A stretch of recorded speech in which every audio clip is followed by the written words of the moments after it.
Hello, everybody. I'm going to show you what we have been talking about on Monday on a whiteboard. So today I'm going to do very simple, well, a very short video on both sampling and the reservoir sampling. So let me share my screen.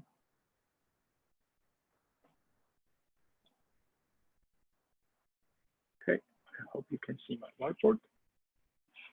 So what is the problem that we are working on? First, we want to be able to do some sampling.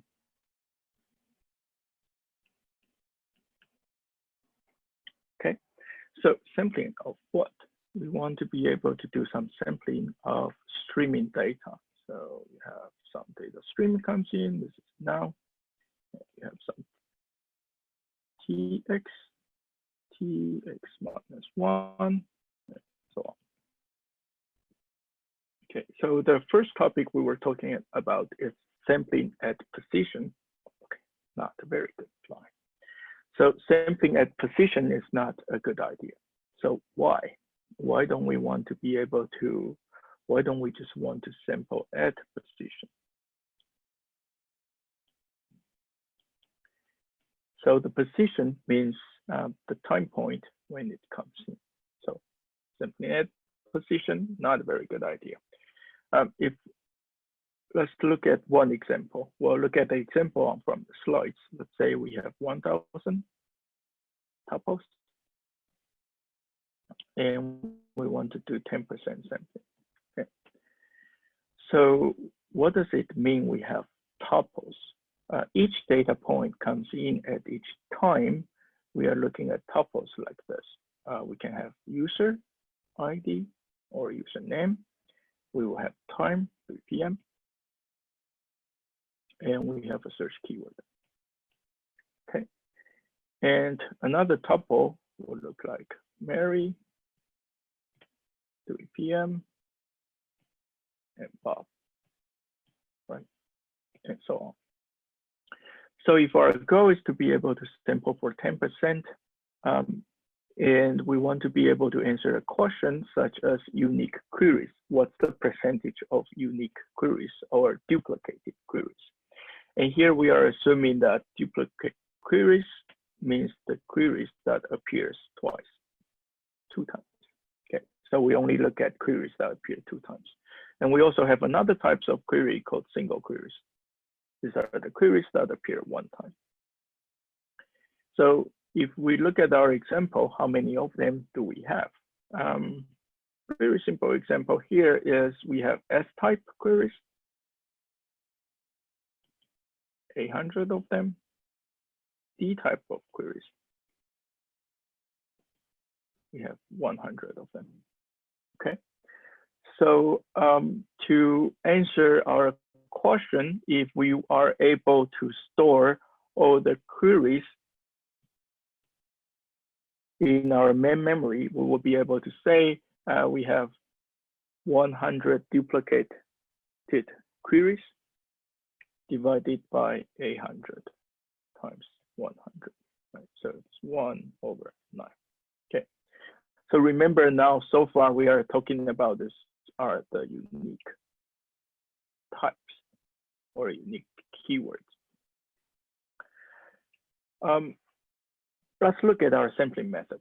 If we just sampling by position, can we derive this same answer? So this is D over S plus D. Okay. All right.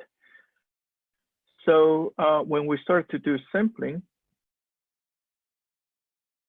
we need to look at our original data set. Remember, we talked about S type and D types of keywords. So this D type you can look at this as you have a lot of S, you have a lot of D. And because these are duplicated and in pairs, so we use D and D prime to represent a D type query. So this could be someone queried Bob, and this is also Bob. This is movie, someone only queried 1 time. using the keyword of movie. If you look at tuples, this will be T, John, 3 p.m., movie, T, John, 3 p.m., Bob, T, John, 3 p.m., Bob, right? So in this case, your S equal to 1, your D equal to 1 as well. So you have one type of D query, you have one type of S query. It's only that your D query contains 2 tuples. All right, so if this is our data set, what would be in your 10% sample? If we just sample it by position, that means every time when T comes in, you flip a coin and you use that random number, or you use the coin to help you decide if you want to keep the sample or not. So how does this work? When we start to do sampling, there will be 3 types of tuples in our sample. The first type is S.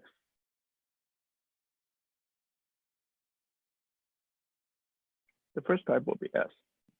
Okay. The second type will be your D queries, but you only have one of them. For example, you have D query, that's Bob, you have 2 Bobs, but when you do sampling, maybe only 1 Bob is in a sample. So you have single D. Also, you have this, let's keep this T head, and you also have your original D types of queries. This could be both of them. This is that when you have both Bob and Bob in the sample. This is when you only have Bob in the sample. This is when you have movie in the sample, right? So you have 3 types of tuples in your data. And when you have 3 types of tuples in your sample, and you want to calculate, you want to be able to answer this question using the sample, your answer becomes D divided by S plus D hat plus D, right? Because for D hat, you only sampled one of the keywords or one of the tuples in the pair into your sample. So now it becomes single in your sample. So will this work? Let's look at the expected numbers for D, S, and D hat. For S type of tuple to be in your sample, the expected value will be S over 10, right? 10% of them. For D hat,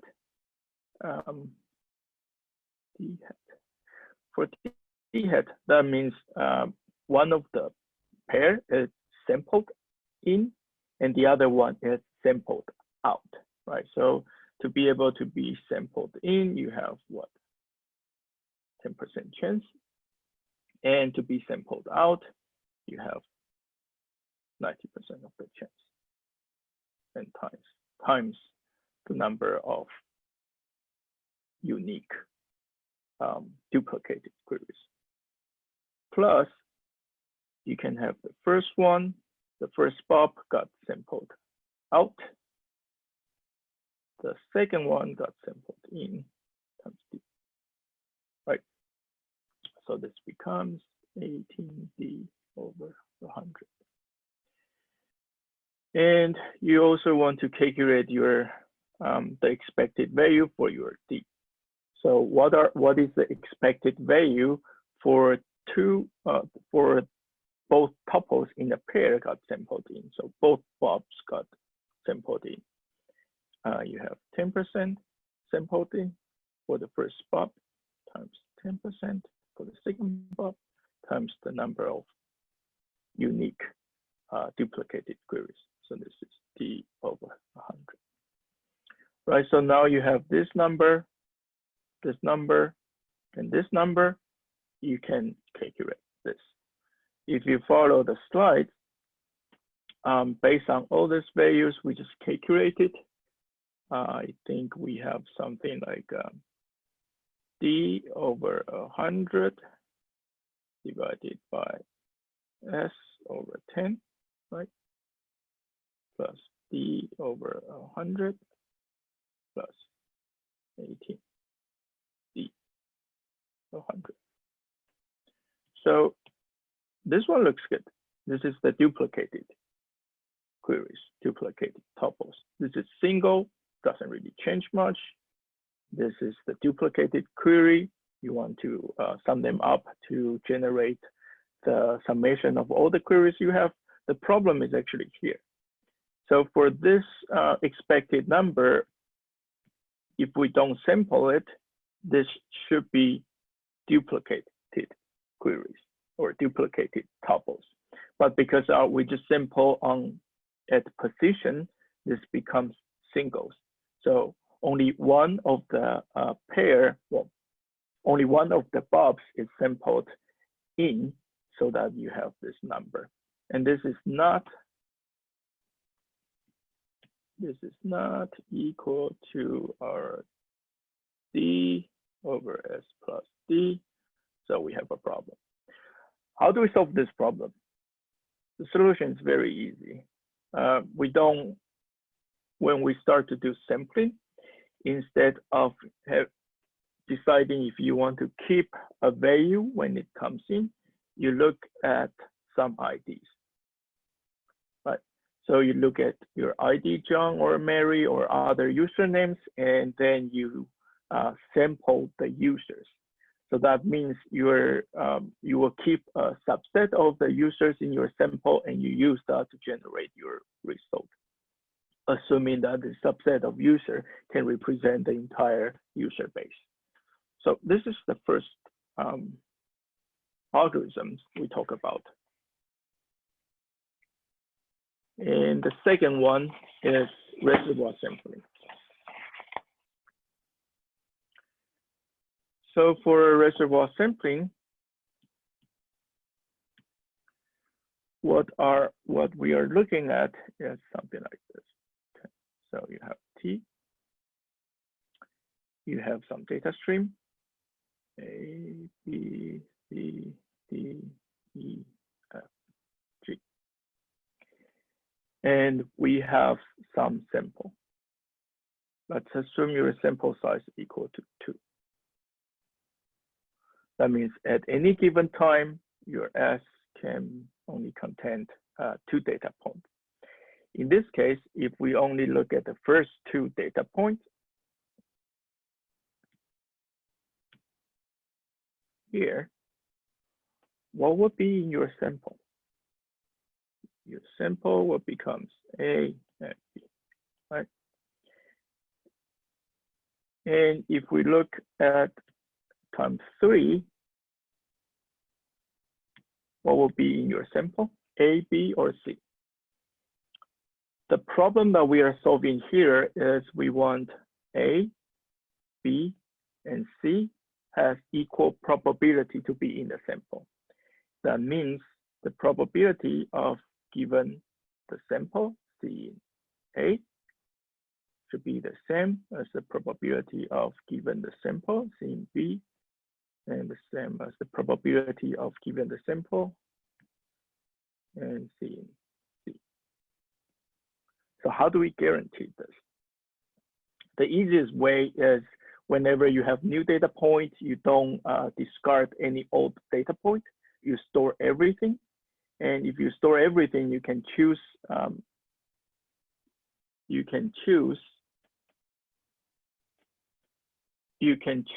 which of the element in all your data points you want to store in the sample uniformly, right? For example, if we can store A, B, C in our memory, we can choose 2 of them randomly, and each one would have some equal probability to be chosen into the sample, but we don't have that memory space to do this. So how do we solve this problem? To solve this problem, we have an algorithm called reservoir sampling. It's a very cool algorithm. Tells you that, let's say your sample has A.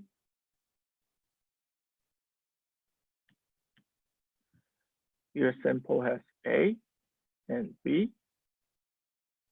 When the next element or next data point comes, we use a probability as equal N. N is the number of data points we have seen so far. So in this case, S equal to 2, N equal to 3. We use this probability to decide if we want to keep C. So for example, this is 2 over 3, and we will have two cases. Let's say we have a third of probability to discard C. If we discard C, our S will still be A and B, right? If we keep C in the sample, that means we have to replace either A or B with C. So your sample can be C, B, or A, C, okay? And this should be with equal probability.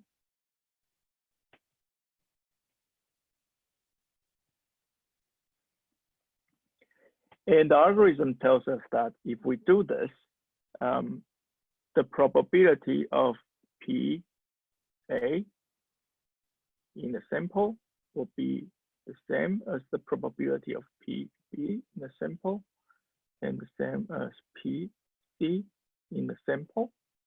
And do we know the probability of P C in the sample? Yes. From the algorithm, we know that the probability of PC in the sample is 2 over 3. All right, so how do we prove that this is correct? We prove this by induction. By induction means we have to introduce a base case. What is our base case? Our base case is when your N equal to 2, okay? So your S is 2, N equal to 2. That means we have an S equal to A and B, right?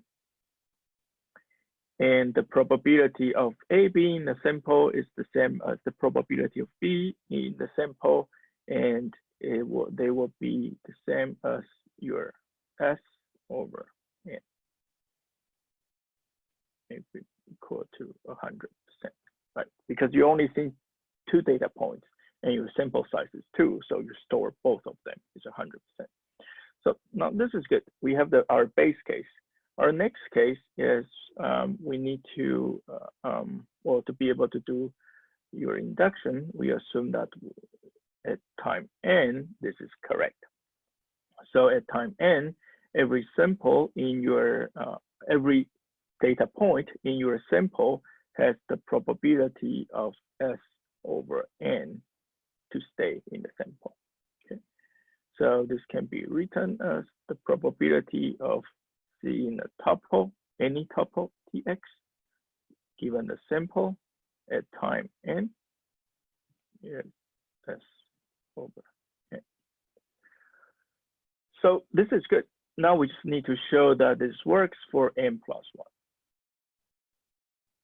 So what happened when N plus 1?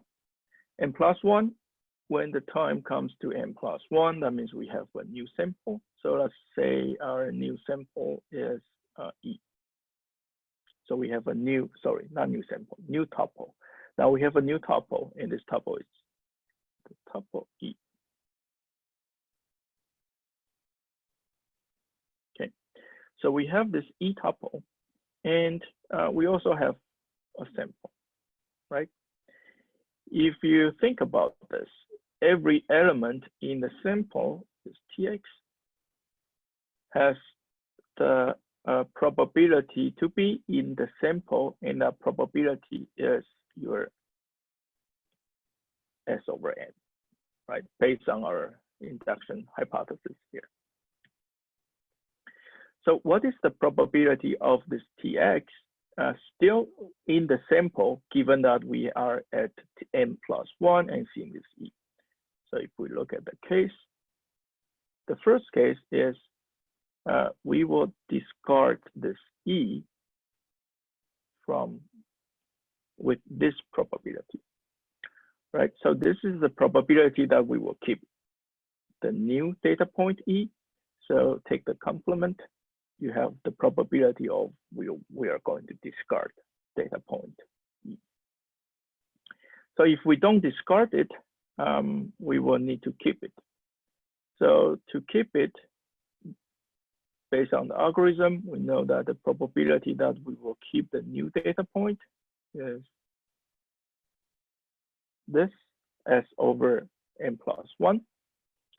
And if we keep this, that means we are going to discard some of the data points in your S. So how do we choose? For any data points in your sample already, it has a probability, because we are choosing it uniformly, of S minus 1 to be still staying in the sample, right? So if you don't look at S minus 1, this is the probability that that sample will be selected to be removed, to be replaced by the new tuple. And if we want the probability that the sample will stay, this is the probability. So if we reorganize these terms, this becomes your N plus 1, right? So this is the probability that an element or a tuple slash tuple to be in sample after we see this M plus 1 tuple. Okay, so if we take this N over N plus 1 and we times the original probability that an element or a tuple would be in the sample, that's N over, that's your S over N, right? So this is our induction hypothesis here. So the probability becomes S over N plus 1. Okay. So this is the probability that an element or a tuple would stay in the sample after we see the new tuple coming in. All right, are we good? So don't be confused by this this number and this entire number. So this number here is the probability that an element will not be replaced. Okay, so maybe this is wrong. An element, probability of an element or a tuple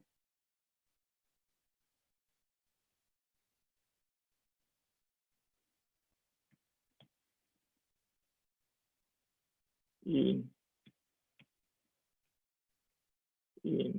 the sample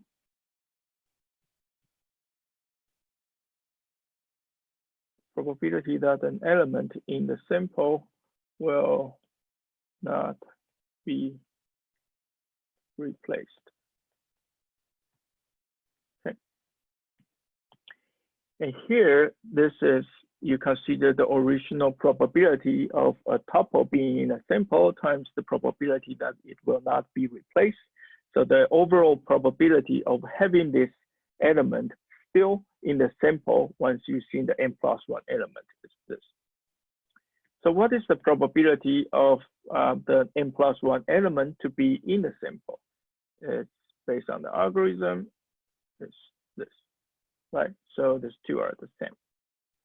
This tells us that no matter what your n plus 1 or no matter what your n is, every element you've seen so far would have an equal probability to be in the sample, and that equal probability is this. All right, I hope this is useful. If you like the video, please give us a thumbs up or click on subscribe. I'll see you next time.